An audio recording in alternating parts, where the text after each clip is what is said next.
Terkait viralnya Sungai Bungin di Kelurahan Sindur, Kota Prabu Muli, mengakibatkan ramainya pengunjung yang datang baik anak-anak maupun orang dewasa. Meski senang dengan viralnya Sungai Bungin dan dikenal banyak orang, namun Lurah Sindur Muhammad Sulaiman khawatir akan terjadi hal-hal yang tidak diinginkan. Karena pengunjung Sungai Bungin sudah semakin ramai dan beresiko akan terjadi penyebaran virus corona.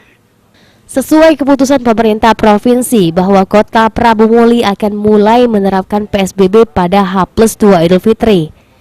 Maka dari itu pihak Kelurahan Sindur dan warga menyepakati untuk menutup sementara wisata Sungai Bungin.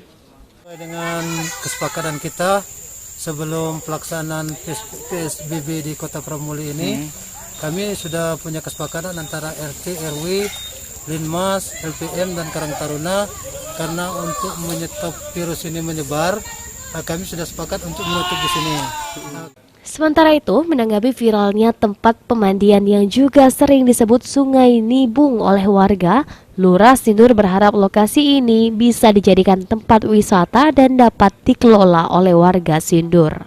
Juga mungkin ada dari pihak-pihak lain mungkin ada tertarik untuk mengembangkan di sini mungkin jalan atau gimana, kami juga persilakan. Sana juga tempat ini ada yang tertarik untuk dibesarkan, diluaskan, mungkin lebih baik juga.